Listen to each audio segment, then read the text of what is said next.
Hello, hello, and welcome to the Let's Talk Variety Show. I'm your host, Andy Asher. It is Wednesday, July 5th, and I hope you had an enjoyable Independence Day. Okay, I want to get this out of the way real fast. It's kind of silly, I know. But is there still a debate on how to properly store ketchup? But before I try to answer that, I want to tell you when I went for dinner not that long ago at a French restaurant here, and my grandson, he asked for some ketchup with his fries. Now, actually, at this restaurant, they aren't called fries, they're called frites. That's French, anyway. Anyway, the owner came over only to lecture him about why he has no ketchup in the restaurant. He refuses to serve it, and he doesn't like it, he says. Eat frites as is or leave, he said. No kidding now. Anyway, back to how to properly store ketchup. Heinz continued the debate by asking followers to vote on whether they keep their ketchup in the fridge or in the cupboard. Well, the brand doubled down on the correct answer in the poll, writing, "It has to be in the fridge." Now we know. Okay, that's out of the way. And back to the show. It's a great show with enough twists and turns to keep your interest. And one of the greatest things about this job is I get to talk with famous people occasionally. So if you grew up on baseball like I did, you never forget the names of the star players, and one of those is former Cincinnati Reds catcher Johnny Bench. So we are about the same age. Earlier, he was telling me all the surgeries that he's had as a player and even afterwards. And what was so great to hear is how he feels. I mean, that's the great thing. I mean, you get up in the morning, you know, it's like keep the old man out. Don't you listen to Toby Keith? Keep the old man out. Don't let him worry about it. Don't let him catch up on you. Don't let the old man in. I want to live. You know, older whiskey, younger women, and more money. That's all. It's everybody. That's what they sing about. I don't know whether it's true or not, but I'll go for the. Well, I'm not drinking, so I'll take the more money. He was also here to talk about how he had skin cancer because he was in the sun so much. And he wants to remind everyone how to avoid the most common type. It's called non-melanoma skin cancer, basal cell carcinoma. So he brought with him Dr. Martha Perez, a board-certified dermatologist. Please, you can go to letsgetrealaboutskincancer.com and you will get their information about the condition, non-melanoma skin cancer, and doctors, the board-certified dermatologists that can treat you in your local area. You can go to the Skin Cancer Foundation link for that as well. And please use sun protection by wearing a wide brim hat, sunglasses, sunscreen, SPF 30 and above, wearing clothing with SPF 50 and above, and please don't get exposure to the sun in the middle of the day. After all, his 17 years in the Major League Baseball under the hot sun, it caught up to him. In 2012, at the age of 64, he was diagnosed with basal cell carcinoma. That's the most common type of non-melanoma skin cancer. And again last year during a routine dermatology visit. It's good to see he is doing well. Now, what is a summer without guacamole? For that matter, what is a summer without avocado? There was a time when avocado felt like gold. I love them too, so does Mimi. And for the next few shows in Mimi's Kitchen, it's all about the wonderful avocado. Hi, Mimi. Hello. Today, it's all about our dear avocado that we love, love, love in California. So look at how beautiful this is. And of course, it's so good for us. You should eat avocados every single day. I love it. It's a good fat. And let's start. Thanks, Mimi. We'll check back real quick, okay? Walking old roads with mature eyes can be eye-opening and life-changing. Well, you seem like a very introspective person who's arrived at these revelations. Is that true? Well, I think so. Yeah. I mean, that one day, looking in the mirror and seeing that ugly woman, that was quite the revelation. So I've become a little more introspective since that point, because that was kind of a slap in the face. And since then, yeah, I try to look at things a little deeper and look at things from other perspectives. And what was the event that made you consider yourself an ugly woman? When I had gotten back from the grocery store during the pandemic, and I was just very frustrated and angry with the inconsiderate behavior that I had experienced out there.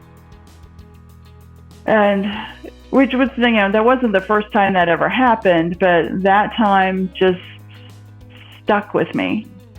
The really big, grand gestures of kindness are great, and people should keep doing those. They're wonderful, and we need that. But I think if you really want a sustainable civility to come back to the country, then it's really got to be all of that massive number of average people out there just being good role models during everyday life. It's not going to be things that people are going to film and put on Facebook. It's just those everyday moments when you're in the grocery store, when you're at work, you're at school, you're at home. It's just being nice to each other at home, even. How optimistic are you about this taking hold? Well, I'm optimistic. I mean, I think we have the power to do all this. We do. Kind of comes down to faith, I suppose. Faith and trust, I believe that it can happen even though I don't have proof that it can happen. And that's really what faith is. So, if the message gets out there and people really put some effort into it, I think it can happen. Exactly. The book, Walking Old Roads, it's about my realization that I represent the societal problem of a diminishing benevolence out there in the world. That means that I often hear people saying the world is just a meaner place than it used to be. That people used to be more kind and compassionate towards each other and have more trust in each other. Is that what you feel? And that is kind of what I felt too, right? And I think it was kind of a gradual change that you don't even notice. Kind of like as your body's getting older, you don't really think about it until you look at how you are today compared with photographs from years ago, and then you see the change is just undeniable. And so that's kind of the gradual process that happened until one day during the pandemic shutdown when I went to the grocery store. And, people were just being really inconsiderate, barging in front of you to get things and going the wrong way down aisles and wearing masks down here, and then driving. They're just being inattentive. And I was just so frustrated and angry when I got home. I just couldn't wait for that garage door to close behind me. That's kind of an unhappy revelation to make. Yeah. And so I went in to wash my hands, because that's what you did a lot of during the pandemic. And I looked up in the mirror, and the person I saw was just this ugly, angry woman that was exactly like the people I didn't like. So it wasn't necessarily the outward world, it was in the inner world, it was you yourself. Yeah. I can't say she is right or wrong. I just haven't been around others enough to know. But I figured it's worth hearing her out. For more information at her website, you can go to it. It's tammyhader.com. Now, in our newsstand segment today, I want you to see the cover of this story here. This week on the National Examiner, I feel so proud of our show because we did the exact same topic about 2 weeks ago. Older guys having kids. So I just picked this up from the CVS pharmacy yesterday, and I haven't read it, so I'll talk about it a little bit more on the next show. But I want to just say I am not placing any judgment on these guys and their partners. If they want kids, I can only hope they planned it that way and they checked with their doctor. More about this on Friday. So, I am excited to get back to Mimi's kitchen and her salute to the avocado. It's all about our dear avocado that we love, love, love in California. So look at how beautiful this is. And of course, it's so good for us. You should eat avocados every single day. I love it. It's a good fat. And let's start. We're gonna make a nice salad with avocado, of course, from California, diced watermelon, Greek feta cheese. I like the Greek one because it has less salt, some toasted pine nuts or toasted pistachios.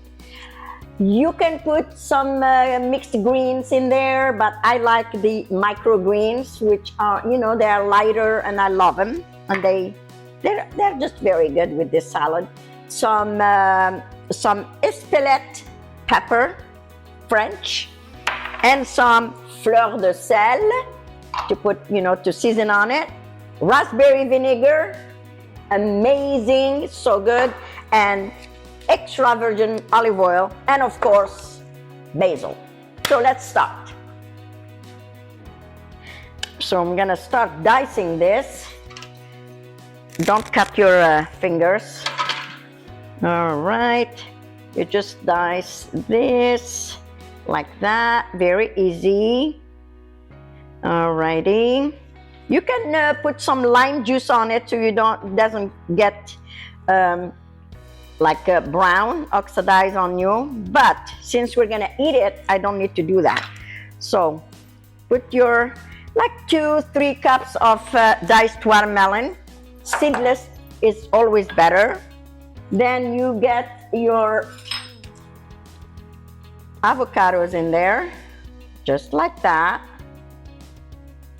Oh man, so good. All right, I don't know why this came out like that.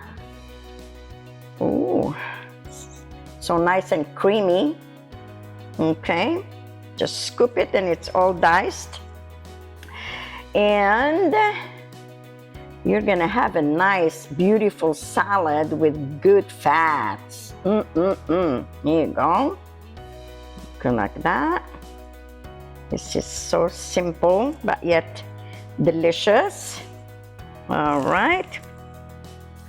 Okie dokie, we put this here.